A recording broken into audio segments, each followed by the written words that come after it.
நீங்கள் பார்த்தீங்கன்னா தெரியும், இப்போ நம்ம அந்த சாண்ட் டியூன்ஸ் எல்லாமே வந்து லைவாக அவங்களால பார்க்க முடியும். என்ன எல்லாரும் கொஞ்சம் வித்தியாசமாக தான் பார்க்குறாங்க, நீங்களே பார்த்தீங்கன்னா தெரியும். பட் ஆனால் அவங்களெல்லாம் வீடியோவில் காட்டக்கூடாது. நம்ம போகிற வழியில் பார்த்தீங்கன்னா நிறையா மாடுகள், அப்புறம் ஆடு, ஒட்டகங்கள்லாம் பார்த்தீங்கன்னா இறந்து கிடக்குதுங்க. சுற்றிலும் பாலைவனம் தாங்க. கண்ணு கட்டின தூரம் வரைக்கும் எங்கிட்ட பார்த்தாலும் பாலைவனம் தான் இருக்குது. கிட்டத்தட்ட 38 டிகிரிங்க. ஆனால் பயங்கரமான ஹீட் வேவ் இருக்குது. அந்த 20 கிலோமீட்டருமே வந்து பாலைவனத்துக்கு நடுவில் தான் போயிட்டுருக்கோம். எங்கே போனாலும் இந்த தேவையில்லாத வேலை பண்ணிடுறேன், அதுதான் பெரிய பிரச்சனையாக இருக்குது.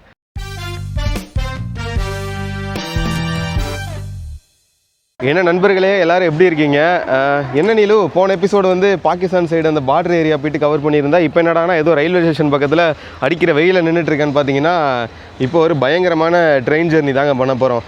இந்த ராஜஸ்தான் வந்துட்டு, ராஜஸ்தான் பாலைவனத்தில் டெசர்ட்டுக்கு நடுவில் ட்ரெயின் ஜெர்னி பண்ணாமல் போனால் நல்லா வாங்க இருக்கும். ஸோ அதுக்காக தான் வந்து பார்த்தீங்கன்னா நான் இப்போ ஜோத்பூர் ரயில்வே ஸ்டேஷன் வந்திருக்கேங்க. இங்கேருந்து பார்த்தீங்கன்னா பார்மர் அப்படிங்கிற ஒரு ஊருக்கு ஒரு 5 மணி நேரம் ட்ராவலில் ஒரு பயங்கரமான ட்ரெயின் ஜெர்னி இருக்குங்க. ஹாரன் அடிக்கிறாங்க. 5 மணி நேரம்னா கிட்டத்தட்ட ஒரு 250 கிலோமீட்டருங்க அங்கேருந்து. ஸோ அதுக்கு தான் நம்ம இந்த ஒரு அன்ரிசர்வ்டு ட்ரெயின் ஜெர்னி பண்ண போகிறோங்க. மொத்தம் ஒரு 10 கோச் இருக்குது. 10 கோச்சுமே பார்த்தீங்கன்னா full and full general class தான். எதில் வேணால் ட்ராவல் பண்ணலாம். நான் லாஸ்ட்டில் இருந்தேன். லாஸ்ட்டில் வந்து பார்த்திங்கன்னா ஓவர் க்ரௌட் ஆயிடுச்சு. ஏன்னா இது வந்து ரொம்ப ரூரல் பிளேஸ்க்கு போகுதுங்க. ரொம்ப உள்ளங்க. அதாவது ராஜஸ்தானில் ரொம்ப புவரான வில்லேஜஸ்லாம் இருக்குல்ல. ஸோ அந்த மாதிரி ஏரியாவுக்கு இந்த ஒரு ட்ரெயினை வந்து ஆப்ரேட் பண்ணுறாங்க. ஸோ இதில் தான் நம்ம போகிறோம். அங்கே பார்த்திங்கன்னா அந்த லோக்கல் பீப்புளெலாம் இருப்பாங்கள்ல. ஸோ அவங்களாம் வந்து பார்த்திங்கன்னா அவங்க ஊருக்கு போகிறதுக்கான திங்ஸு, அவங்க கடைலாம் வச்சுருப்பாங்கள்ல. ஸோ அதுக்குள்ளே ஜாமான் செட்டு எல்லாம் வச்சு ஏற்றிட்டு இருந்தாங்க. ரொம்ப க்ரௌடுங்க. லாஸ்ட்லேருந்து ஒரு 5 கோச் வந்து பார்த்திங்கன்னா ரொம்ப க்ரௌடு. இதுக்குள்ளே வந்து பார்த்தா எல்லாமே எம்டியாக இருக்குது. நான் உள்ளே போய் உங்களுக்கு காட்டுறேன். இங்கே பாருங்களேன், இந்த கோச் ஃபுல்லாகவே வந்து பார்த்திங்கன்னா எம்டியாக தாங்க இருக்குது. ரொம்ப எம்டியாக தான் இருக்குது. ஆனால் போக வந்து பார்த்திங்கன்னா க்ரௌட் அதிகமாக வரும் அப்படிங்கிறாங்க. நான் வந்து ரொம்ப ஃப்ரண்ட்டில் வந்துட்டேங்க. இங்கே பார்த்திங்கன்னா தெரியும், அந்த லக்கேஜ்லாம் வைப்பாங்கள்ல. ஸோ அந்த கோச் வந்து எனக்கு ஃப்ரண்ட்டில் இருக்குது. அதுக்கு முன்னாடி இன்ஜினு, பின்னாடி ஒரு 9 கோச் வந்து பின்னாடி இருக்குங்க. இதில் தான் போகிறோம். எப்படி இருக்குன்னு தெரில. எனக்கு தெரிஞ்சு பயங்கரமாக கூட்டம் வந்துடும் நினைக்கிறேன் போக. ஏன்னா நம்ம வந்து 5.5 மணி நேரம் இதில் தான் இருக்க போகிறோம்ல. ஸோ அதனால் வந்து பயங்கர க்ரௌடு வரும். இப்போ ஒரு விண்டோ சீட்டை பிடிச்சி இங்கேயே உட்காந்துட்டோன்னு வச்சுக்கோங்க, ஜம்முன்னு இருக்கும். பார்க்கலாம். அதே மாதிரிங்க நம்ம இருக்கிற இந்த ஜோத்பூர் ரயில்வே ஸ்டேஷன் பார்த்தீங்கன்னா இருக்கிறதுலே one of the cleanest railway station in இந்தியாங்க. அதாவது 2வது பிளேஸில். ஃபஸ்ட்டு பிளேஸ் பார்த்தீங்கன்னா ஜெய்ப்பூர் இருக்குங்க. ராஜஸ்தானோட கேபிட்டல் சிட்டின்னு இருக்குல்ல, அதுதான் ஜெய்ப்பூர். ஸோ அது வந்து பார்த்தீங்கன்னா ஃபஸ்ட்டு பிளேஸில். அதாவது இந்தியாவில் இருக்க எத்தனை ஸ்டேஷன் இருக்குன்னு எனக்கு தெரில. பட் அந்த அத்தனை ஸ்டேஷன்லேயும் வந்து ஜெய்ப்பூர் தான் வந்து க்ளீனிங்கில் வந்து ஃபஸ்ட் இடத்துல இருக்குது. எங்கேயுமே வந்து எந்த ஒரு டஸ்ட் எதுவுமே பார்க்க முடியாது. அதுக்கு அடுத்த இடத்துல வந்து பார்த்திங்கன்னா ஜோத்பூர். இங்கேயுமே வந்து பார்த்திங்கன்னா நம்ம வர்ற இடத்துல எல்லா இடத்துலையும் வந்து க்ளீன் பண்ணிகிட்டே இருக்காங்க. ஏதாவது குப்பை போடுறாங்க, எடுத்த உடனே டஸ்ட்பினில் போட்டுறாங்க. ரொம்ப க்ளீனாக மெயின்டைன் பண்ணுறாங்க இந்த ஜோத்பூர் ரயில்வே ஸ்டேஷன். ஸோ இதுதான் 2வது cleanest railway station in India. பொதுவாகவே இந்த வடக்கு ட்ரெயின் எடுத்துக்கிட்டோம்னா நமக்கு வந்து இந்த ரெஸ்ட் ரூமு, இந்த வாஷ் பேஷன்லாம் பார்த்தீங்கன்னா மாதிரி க்ளீனாகவே இருக்காது, துப்பி வச்சுருப்பாங்க. பட் இங்கே வந்து க்ளீனாக இருக்குது. இதுக்கு என்ன ரீசன் தெரியுமா? இன்னும் நம்ம ட்ரெயின் வந்து கிளம்பலைங்க, அதுதான் ரீசன். ஸோ இப்போ தான் வந்து போர்டிங் ஃபஸ்ட்டு ஸ்டேஷன். அதனால் எல்லாமே ஓரளவுக்கு க்ளீனாக இருக்குது. இங்கே பாருங்கள், க்ளீனாக இருக்குது, ஓரளவுக்கு இருக்குது. ஆனால் உள்ளே போக எனக்கு தெரிஞ்சு துப்பிடுவாங்கன்னு தான் நினைக்கிறேன். பார்க்கலாம். ரொம்ப சவுண்டாக பேசினா உள்ளே வேறு கேட்டுருவோம். அதனால தான் நான் உங்களுக்கு ட்ரெயின் இன்ஜின் என்ன இன்ஜின் யூஸ் பண்ணுறாங்க அப்படிங்கிறத ஃப்ரண்ட்டில் போய் காட்டுறேன். ரொம்ப ஒரு பழைய ஒரு இன்ஜின். நான் உங்களுக்கு ஃப்ரண்ட்டில் போய் காட்டுறேன் பாருங்கள். ஏங்க, நான் இந்த இடத்துல உட்காந்து பேசிகிட்டு இருந்தேன். அப்போ வந்து பார்த்தீங்கன்னா ஒரு பையா இருந்தாப்புல. அவர் வந்து தமிழ் பேசுகிறாரு. இங்கே பாருங்கள், இவர் தான். ஹாய். இவர் வந்து பார்த்தீங்கன்னா கோயம்புத்தூரில் இருக்காராங்க. கோயம்புத்தூரில் வந்து ஒர்க் பண்ணியிருக்காரு. அவங்க ஷாப் இருக்குல்ல கோயம்புத்தூரில். ஓகே. பேகு இதெல்லாம். ஓகே. அதான் அவர் கூட தான் இப்போ போயிட்டுருக்கோம். எதுனா டவுட்னா அவர்கிட்ட கேட்டுக்கலாம் அப்படின்ட்டு. நான் சும்மா இங்கே தான் உட்காந்து பேசிகிட்டு இருந்தேன். அவர் வந்து பார்த்தா தமிழ் வந்து நல்லா பேசுகிறாப்புல. அவர் தான் கோயம்புத்தூரில் தான் இருக்காங்களா. 2 வருஷம் அங்கே தான் ஷாப் வச்சுருக்காங்க போல். இப்போவும் இருக்குது போல். இப்போ காமர்ஸில் வந்து ஏதோ பிஸ்னஸ் பண்ணிகிட்டு இருக்காங்க போல். பரவாயில்லைங்க, ஒரு ஆளை பிடிச்சாச்சு. ஃபைனலி நம்மளோட ட்ரெயின் எடுத்துட்டாங்க ஜோத்பூர் ஸ்டேஷன்லேருந்து. இங்கே பார்த்தீங்கன்னா தெரியும், இங்கே ட்ராக் முதற்கொண்டும் க்ளீனாக இருக்குங்க இந்த ஜோத்பூர் ஸ்டேஷனில். அதுதான் ஆச்சரியமாக இருக்குது. ஏன்னா பொதுவாக ட்ராக்னு எடுத்துக்கிட்டோம்னா அதில் வந்து பயங்கரமாக பிளாஸ்டிக் கவர்ஸு, நிறையா டஸ்ட் அது இதுன்னு போட்டு வச்சுருப்பானுங்க, வாட்டர் பாட்டில் இதெல்லாம். ஆனால் இங்கே அதுவுமே க்ளீனாக இருக்குங்க. அதனால தான் வந்து செகண்ட் க்ளீனஸ்ட்டு ஏர்போர்ட்டுங்கிறேன். அதனால தான் செகண்ட் க்ளீனஸ்ட்டு ரயில்வே ஸ்டேஷனுங்க. இப்போ நல்லா க்ளீனாக இருக்குது. நீங்களே பார்த்தீங்கன்னா தெரியும். நான் ஒன்றும் சும்மாலாம் சொல்லலைங்க, அங்கே இருக்கிறத தான் சொல்கிறேன். அங்கே பாருங்கள், பிளாட்ஃபார்மு எல்லாமே வந்து சேமாக அப்படியே க்ளீனாக மெயின்டைன் பண்ணுறாங்க. அது சரி, எதுக்கு நீ இப்போ இந்த ட்ரெயின் எடுத்த அப்படின்னு கேட்டிங்கன்னா, ரொம்ப பயங்கரமாக இருக்குங்க. டெசர்ட்டுக்கு நடுவில் போகும் அப்படிங்கிறதுனால தான். இது வந்து பார்த்திங்கன்னா ஒரு பழைய ட்ரெயின். இப்போ இதெல்லாம் வந்து பார்த்திங்கன்னா அந்த எலக்ட்ரிக் ட்ரெயின் மேலே, இதுவுமே எலக்ட்ரிக் ட்ரெயின் தான் நம்ம போகிறது. பட் இதெல்லாம் வந்து இப்போ வந்து ட்ரெயினுங்க. நம்ம சென்னையிலலாம் ஓடும் பார்த்திங்களா, அந்த டிஎம்யூ மெமு அந்த மாதிரி எக்ஸ்பிரஸ் ஓடல. அந்த மெமு எக்ஸ்பிரஸ் அதெல்லாம் லோக்கல் மெமு. பட் நம்ம போகிறது வந்து இந்த ஒரு பழைய ஆர்டினரி ஸ்டாண்டர்டான ட்ரெயினுங்க. அதாங்க இப்போ அந்த ட்ரெயின் நம்ம போயிட்டுருக்கோம்ல, இதில் வந்து பார்த்திங்கன்னா மண்ணெல்லாம் வந்து உள்ளே வரும் அப்படிங்கிறாங்க. நீங்கள் பார்த்தீங்கன்னா தெரியும், எல்லா இடத்துலையும் வந்து பார்த்திங்கன்னா மண்ணெல்லாம் கிடக்கும். டெசர்ட்லேருந்து அப்படியே புழுதிலாம் கிளம்பி உள்ளே வருமா. நம்ம போக போக பார்த்திங்கன்னா அந்த சாண்ட் டியூன்ஸ்லாம் பார்க்கலாம். அந்த பாலைவன மேடுன்னு சொல்லுவாங்கள்ல, மணல் முட்டு. பாலைவனம்னாவே அந்த மணல் மேடு இருக்கும்ல, ஸோ அது வந்து நம்ம இந்த ரூட்டில் பார்க்கலாம். ஸோ அந்த சாண்ட் டியூன்ஸ் இருக்க ஏரியாவில் போகும்போது விண்டோலாம் வந்து க்ளோஸ் பண்ணிடுவாங்களாம். ஏன்னா அப்போ தான் வந்து அந்த மண்ணெல்லாம் உள்ளே வராதான். ரொம்ப பயங்கரமாக இருக்க போகுதுன்னு நினைக்கிறேன். ஹாரன் வேற போட்டு அடிச்சுட்டே இருக்காங்க அங்கங்கே. நம்ம போயிட்டுருக்க இந்த ட்ரெயின் பார்த்தீங்கன்னா கிட்டத்தட்ட 23 ஸ்டாப்ஸை கடந்து பார்மர் அப்படிங்கிற அந்த ஒரு வில்லேஜுக்கு போகுதுங்க. அதுக்கு இடையில இருக்கிற எல்லாமே வந்து பார்த்திங்கன்னா பயங்கரமான வில்லேஜுங்க. ரொம்ப ரொம்ப ரூரல் ஏரியா அங்கேருந்து, இந்த ஜோத்பூரில் இருக்கிறதுல. ஸோ அது அப்படிப்பட்ட இடங்கள்லாம் கடந்து தான் நம்ம வந்து பார்மர் ஸ்டேஷன் போகிறோம். இப்போ வந்து மணி பார்த்திங்கன்னா 9:45 இந்த ட்ரெயின் எடுக்கிறானுங்க. 9:45 எடுக்கிறாங்க. பார்மர் போய் ரீச் ஆகிறது பார்த்திங்கன்னா ஒரு 5.25 மணி நேரம் கழித்து ஒரு கரெக்டாக 3 மணிங்க.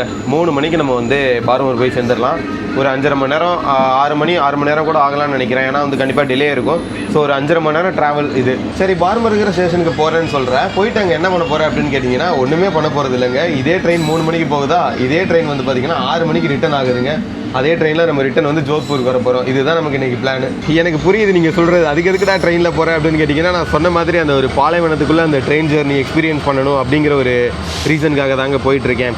நம்ம இன்னும் டீப்பாக உள்ளே போகலை. ஒரு 50 கிலோமீட்டர் உள்ளே போனதுக்கப்புறம் பார்த்திங்கன்னா பாலைவனங்களை வந்து நம்மளால் பார்க்க முடியும். ரொம்ப ஜாலியாக இருக்கும்னு நினைக்கிறேன் இந்த ட்ரிப்பு. காட்டுறேன் உங்களுக்கு. இப்போ நம்ம ஜோத்பூரை தாண்டி தாங்க போயிட்டுருக்கோம். இங்கே அந்த யார்ட்லாம் இருக்குல்ல, அந்த ட்ரெயின் வந்து எதனா ரிப்பேர் பண்ணுறதுக்கு, ஸோ அந்த மாதிரி இடத்துல இருக்கும். இங்கே வந்து பார்த்திங்கன்னா தெரியும், ஒரு மாதிரி கோச்செலாம் ஒரு மாதிரி டிஃப்ரெண்ட்டாக இருக்குது. அது என்னென்னு தெரியல. மேபி அந்த இல்லை கூட்ஸ் எடுத்துகிட்டு போகிறதா இல்லை ஸ்டோரேஜ் எதுவும் வச்சுக்கிறதா அப்படிங்கிறது எனக்கு தெரில. அது மாதிரி தான் இருக்குது. ஒரு மாதிரி டிஃப்ரெண்ட்டாக இருக்குது. அந்த கோச் பற்றி எதுனா உங்களுக்கு தெரிஞ்சுன்னா கமெண்ட்டில் சொல்லுங்கள். ஒரு கிட்டத்தட்ட ஒரு 20-30 கோச் இருக்கும் போல். ஃபுல் அண்ட் ஃபுல் க்ளோஸ்டாக ஒரு மாதிரி டிஃப்ரெண்ட்டாக இருக்குது. உங்களுக்கு தெரியும்னு நினைக்கிறேன் கிளியராக. இங்கே பாருங்கள், இப்போ ஒரு ஸ்டேஷனில் இறங்கியிருக்கோம். அதாவது நம்ம வந்து ராஜஸ்தான் வரும்போது பகத் கி கோத்தி அப்படிங்கிற ஒரு ஸ்டேஷனுக்கு வந்திருப்போம். அந்த ஸ்டேஷன் தான் இதில் வந்து பாருங்கள், இடையில டிஃப்ரெண்ட்டாக ஒரு மாதிரி ஒரு இது மாதிரி வச்சுருக்காங்க பாருங்கள், பேரிகார்டு மாதிரி. இந்த ஒரு இரும்பில் வச்சு எக்ஸ்பிரஸ்லாம் அந்த சைடும் போகும் போல், இந்த சைடு வந்து லோக்கல். இதுக்காக ஸ்ப்ளிட் பண்ணி ஒரு செக்யூரிட்டிக்கு ரீசனுக்காக கொடுத்துருக்காங்க. இங்கே வர பேசஞ்சர்ஸ் யாரும் டக்குன்னு கிராஸ் பண்ணிடக்கூடாது அப்படிங்கிறதுக்காக இந்த மாதிரிலாம் வச்சுருக்காங்க. இந்த மாதிரி நம்ம ஊர்கள்லேயும் வச்சா நல்லா தான் இருக்கும். நான் வேறு அந்த இடத்துல கை வச்சு விட்டேன். அந்த இடத்துல துப்பி வச்சுருக்காங்க பாருங்கள், ரெட் கலரில் தெரியுதா உங்களுக்கு? கையை வேறு கழுவணும். இப்போ ஏங்க அந்த ஃபென்ஸ் போட்டு வச்சுருந்தாங்கல்ல, தடுப்பு வேலி, அது வந்து பார்த்திங்கன்னா பேசஞ்சர்ஸ் எல்லோரும் வந்து பார்த்திங்கன்னா அடுத்த பிளாட்ஃபார்ம் போகிறதுக்கு ட்ராக் அந்த மேலே பிளாட்ஃபார்ம் மேலே ஏறி போகாமல் அந்த ட்ராக்கை கிராஸ் பண்ணி போயிடுவாங்க போல். ஸோ அதுக்காண்டி வந்து அந்த மாதிரி ஃபென்ஸ் போட்டு சேஃப்டி ரீசன்ஸுக்காக வச்சுருக்காங்களாம். இப்போ தான் சொல்கிறாங்க. நமக்கு இந்த ஜோத்பூர்லேருந்து பார்மருக்கு டிக்கெட் வந்து பார்த்திங்கன்னா 85 ரூபாங்க. கிட்டத்தட்ட 200 கிலோமீட்டர். நான் 250 கிலோமீட்டர்னு 200 கிலோமீட்டர் தான் போட்டிருக்கு. இப்போ வந்து இந்த மாதிரி நிறைய ஸ்டேஷனில் நிப்பாட்டி தான் போயிட்டுருக்காங்க. கிட்டத்தட்ட ஒரு 23 ஹால்ட் இருக்குமா. ஆனால் இங்கே வந்து பார்த்திங்கன்னா போகிற வழி ஃபுல்லாகவே வந்து ட்ரையான பிளேஸ் தாங்க. அந்த சாண்ட் டியூன்ஸ் வந்து இப்போ வராது, இன்னும் ஒரு 50 கிலோமீட்டர் போகணுமாங்க.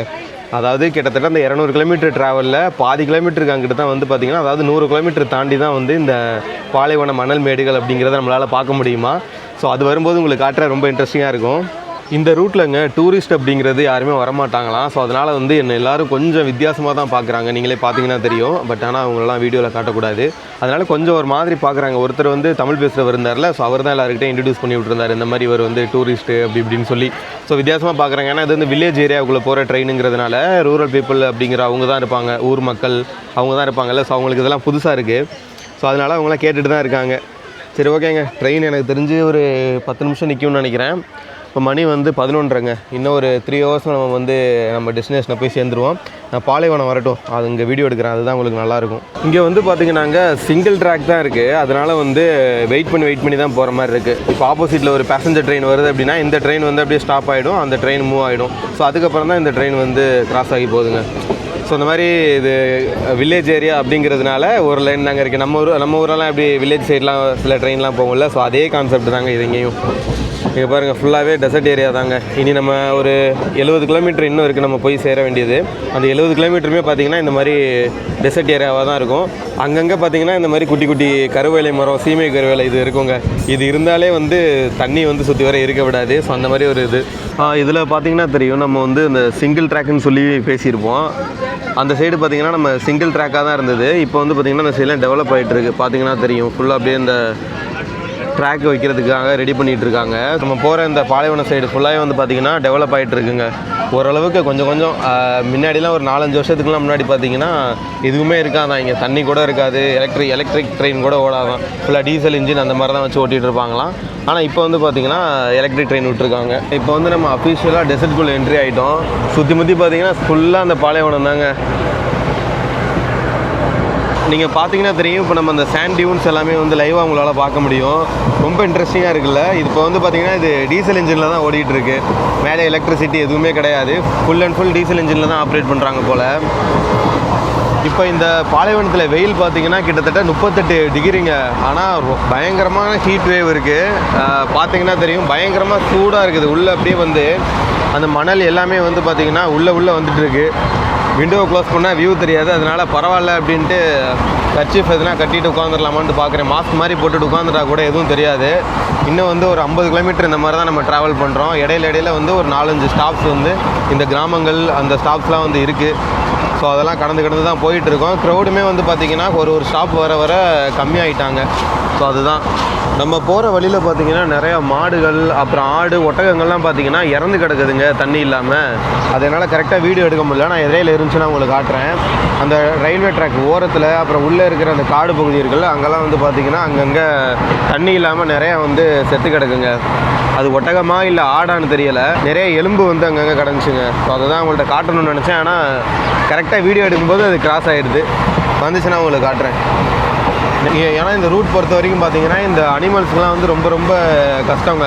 ஏன்னா எப்போ வேணால் அந்த ஒட்டகம்லாம் வந்து பார்த்திங்கன்னா ஒரு கூட்டமாக கிராஸ் ஆகும்போது ட்ரெயின் போயிடுச்சுன்னா சோழி முடிஞ்சு அந்த ஒட்டகத்துக்கு. தார் பாலைவனத்தில் இது ஒரு பெரிய பிரச்சனை தான் அந்த ரூட்டில். ஆனால் வண்டி பார்த்திங்கன்னா பயங்கர ஸ்பீடில் போயிட்டுருக்கு. கிட்டத்தட்ட 100 கிலோமீட்டர் ஸ்பீடில் போகிறான். மணல்லாம் புழுதி கிளம்பி உள்ளே போயிட்டுருக்குங்க. ரொம்ப நல்லா ஜாலியாக போயிட்டுருக்கு ஜர்னி. சுற்றிலும் பாலைவனம் தாங்க. கண்ணு கட்டின தூரம் வரைக்கும் எங்கிட்ட பார்த்தாலும் பாலைவனம் தான் இருக்குது. இங்கே பாருங்கள், ட்ரெயினில் ஏதோ விற்றுட்ருக்காங்க. ஐஸ்ன்னு நினைக்கிறேன். ஐஸ்கிரீமு ஐஸ்கிரீம் தான் போலங்க. அது கொஞ்சம் டிஃப்ரெண்ட்டாக அவங்க எடுத்து வச்சுட்ருக்காங்க. எவ்வளோன்னு தெரில, கேட்டு சொல்கிறேன். இது ஐஸ்கிரீம் தாங்க. அது வந்து இந்த பால்கோவா அதெல்லாம் போட்டு செஞ்சுருப்பாங்க போல். அந்த மில்க் டேஸ்ட் நல்லா வருது. மில்கில் செஞ்ச ஐஸ்கிரீம். அந்த பால்கோவா நம்ம வந்து ஃப்ரீசரில் வச்சு சாப்பிட்டா எப்படி இருக்கும், ஸோ அந்த டேஸ்ட்டில் இருக்குது. ஸோ அதுதான் விற்றுட்ருக்காங்க இங்கே லோக்கலில். இன்னும் நம்ம போக வேண்டிய டிஸ்டன்ஸ் வந்து 20 கிலோமீட்டருங்க. இந்த 20 கிலோமீட்டருமே வந்து பாலைவனத்துக்கு நடுவில் தான் போயிட்டுருக்கோம். இப்போ நான் எந்திரிச்சு அங்கே போய் நின்று வீடியோ எடுக்கலாம், பட் ஆனால் இடம் போயிடும். ஸோ அதனால தான் வந்து பார்த்திங்கன்னா இங்கே ஒரே இடத்துல உட்காந்து வீடியோ எடுத்துகிட்ருக்கேன். சரி, வேணால் கொஞ்சம் நேரம் லாஸ்ட் ஸ்டாப்புக்கு முன்னாடி நம்ம போயிட்டு அங்கே நின்று வீடியோ எடுக்கலாம், நல்லாயிருக்கும். ஒரு வழியாக இந்த பார்மர் ஸ்டேஷன் வந்தாச்சுங்க. கிட்டத்தட்ட வந்து பார்த்திங்கன்னா ஒரு 5.5 மணி நேரம் எடுத்திருக்கு. 5.5 மணி நேரம் கரெக்டாக வந்திருக்கு. ஒரு 10 நிமிஷம் டிலேங்க, அவ்வளோதான். இப்போ அதுக்கடுத்து வந்து பார்த்திங்கன்னா நம்ம வந்து பஸ் ஸ்டாண்ட் போகணும். பஸ் ஸ்டாண்ட் போயிட்டு பஸ் எடுத்து திரும்ப வந்து ஜோத்பூர் போகணும். ட்ரெயின் வந்து பார்த்திங்கன்னா கிட்டத்தட்ட வந்து ஒரு 6 மணிக்கு தான் ரிட்டன் எடுப்பாங்களாம். இப்போ மணி வந்து பார்த்திங்கன்னா 3:15 தான் ஆகுது. அது வரைக்கும் வெயிட் பண்ண முடியாது. ஸோ அதனால் வந்து இந்த பார்மர் பஸ் ஸ்டாண்ட் போயிட்டு அங்கேருந்து வந்து பார்த்திங்கன்னா நம்ம வந்து பஸ் எடுத்து நம்ம வந்து திரும்ப வந்து ஜோத்பூர் போகிறோங்க. இந்த பார்மர் ஸ்டேஷன்லாம் வந்து பார்த்திங்கன்னா ஃபுல் அண்ட் ஃபுல் வந்து ஆர்மி கண்ட்ரோலில் இருக்குங்க. பாதி பார்த்திங்கன்னா அங்கே எங்கே அப்படின்னு பார்த்தீங்கன்னா பிஎஸ்எஃப் ஆஃபீஸர்ஸ் தான் இருப்பாங்க. அதனால தான் என்னால் கிளியராக வீடியோ எடுக்க முடியல. ஏன்னா இங்கேருந்து பார்த்திங்கன்னா பாகிஸ்தான் பார்டர் வந்து ரொம்ப பக்கம். ஸோ அதனால தான் என்னால் சைலண்ட்டாக பேசிகிட்டு இருக்கேன். சரி, நம்ம பஸ் ஸ்டாண்ட் போகலாம். இந்த ஜோத்பூர் பஸ் ஸ்டாண்ட் வந்துட்டாங்க. எனக்கு முன்னாடி தான் பஸ் நிற்கிது. வெயில் ஒன்றும் பண்ண முடியலங்க, பயங்கர வெயில். இந்த பஸ்ஸில் தான் போகிறோம். ஸ்லீப்பர் தான் போட்டிருக்கேன் மேலே. அதுவும் நான் ஏசி தான், இங்கே ஏசி பஸ் கூட இல்லை. ஒரு 4லேருந்து 5 மணி நேரம் அங்கே ரோட்டில் போகிறதுக்கு. ட்ரெயின் வந்து பார்த்திங்கன்னா 6 மணிக்கு எடுக்கிறாங்கல்ல, அந்த 6 மணிக்கு எடுக்கிற ட்ரெயின் வந்து பார்த்திங்கன்னா 11:30 12 ஆகிடுமா மிட் நைட்டு. இதுனால் வந்து 8 மணிக்கே போயிடுமா. அதான் சரி இதிலே போயிடலாம் அப்படின்ட்டு அப்படி தான் பிளானு. உங்களுக்கு பஸ்ஸு காட்டுற பாருங்களே. நம்ம ஊரில் எப்படி இருக்குமோ அதே மாதிரி தான் இருக்குது பஸ்ஸு. நம்ம ஊர் அந்த டிஎன்எஸ்டிசி எஸ்சிடிசி இருக்கும்ல, ஸோ அதே மாடல் தான். அதே மாடல் சைடில் வந்து ஸ்லீப்பர், கீழே வந்து பார்த்திங்கன்னா உட்கார்ற மாதிரி ஸ்பேஸ். நான் உள்ளே போய் உங்களுக்கு காட்டுறேன். இந்த பார்மர் ஏரியாவிலங்க என்ன பிரச்சனைனா, என்னால் வீடியோ வந்து கரெக்டாக எடுக்க முடியலை. ரீசன் வந்து பார்த்திங்கன்னா இங்கே ஃபுல்லாகவே இந்த பிஎஸ்எஃப் பார்டர் செக்யூரிட்டி ஃபோர்ஸஸ் இருக்காங்கல்ல, ஸோ அவங்க வந்து ஃபுல் கண்ட்ரோலில் இருக்காங்க. இது ஏன்னா பக்கத்தில் தான் வந்து பாகிஸ்தான் பார்ட்ரு.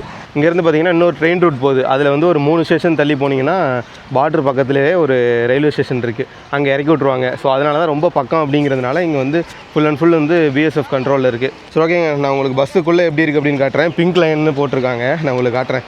இந்த வெப்சைட்டில் தான் புக் பண்ணேன். ஆர்எஸ்ஆர்டிசி, ராஜஸ்தான் டிரான்ஸ்போர்ட் கார்பரேஷன், அதில் தான் புக் பண்ணேன். நான் உள்ளே போய் உங்களுக்கு காட்டுறேன். இதுதாங்க ராஜஸ்தான் பஸ்ஸு. நம்ம இதில் எப்படி எஸ்சிடிசி இருக்குமோ அதே மாடலில் தான் இது பண்ணியிருக்காங்க. அந்த சீட்லாம் பார்த்திங்கன்னா நம்ம எஸ்சிடிசி இருக்கும்ல, அதே மாதிரி தான் இருக்குது நம்ம தமிழ்நாடு கவர்மெண்ட் பஸ் மாதிரி. ஆனால் இங்கெல்லாம் பார்த்தீங்கன்னா டிசைனாக அந்த இதெல்லாம் வரைஞ்சி வச்சுருக்காங்க, அந்த ஃபோர்ட்டு, அவங்களோட கல்ச்சரு, ஒட்டகம், கேமல் எல்லாம் போட்டு வரைஞ்சி வச்சுருக்காங்க. நான் வந்து பார்த்திங்கன்னா 36ங்க இந்த சீட்டு தான். இந்த ஸ்லீப்பர் பயங்கரமாக சுடுது, இதில் எப்படி போகிறதுன்னு தெரில. அதுக்கு பேசாமல் இதில் உட்காந்துட்டு தான் வந்திருக்கலாம். எங்கே போனாலும் இந்த தேவையில்லாத வேலை பண்ணிடுறேன், அதுதான் பெரிய பிரச்சனையாக இருக்குது. இந்த ஸ்லீப்பர் பர்த்து பார்த்திங்கன்னா 350 ரூபா, சீட்ரு பார்த்திங்கன்னா 280 ரூபா.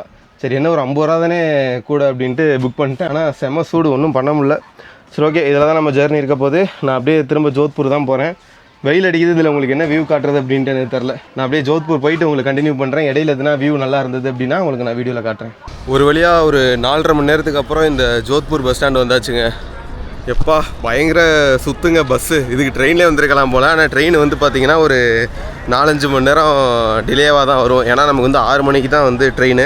ஸோ அப்படி இருக்கும்போது வந்து பார்த்திங்கன்னா 6 மணிக்கு ஏறினோம்னா நம்ம 12 மணிக்கு தான் வர முடியும். இப்போ மணி வந்து பார்த்திங்கன்னா 8:30 ஆகிடுச்சு. நம்ம 4:30 ஏறி 8:30 வந்துட்டோம். ஒரு 4 மணி நேரத்துக்கிட்ட வந்துட்டோம். இப்போ வந்து பார்த்திங்கன்னா திரும்ப நான் ஹாஸ்டல் தாங்க போகிறேன். ஹாஸ்டல் போகிறேன். நாளைக்கு வேறு எதுனா புது எபிசோடில் உங்களை ராஜஸ்தான் சீரீஸ்லேயே சந்திக்கிறேன். ஸோ இந்த ராஜஸ்தான் சீரீஸை ஃபுல்லாக பார்க்கணுன்னு நினச்சிங்கன்னா நம்மளோட சேனலை சப்ஸ்கிரைப் பண்ணிக்கோங்க. நிறைய வில்லேஜ் எல்லாமே எக்ஸ்ப்ளோர் பண்ணியிருக்கோம். அடுத்தடுத்த வீடியோஸும் பயங்கரமாக வரும். ஸோ உங்களோட சப்போர்ட் எனக்கு ரொம்ப முக்கியம். நீங்கள் சப்ஸ்கிரைப் பண்ணால் தான் என்னால் இந்த மாதிரி நிறைய இடங்களுக்கு வீடியோ எடுக்க முடியும். ஓகேங்களா? ஸோ ஓகேங்க, அடுத்த வீடியோவில் சந்திப்போம். நன்றி.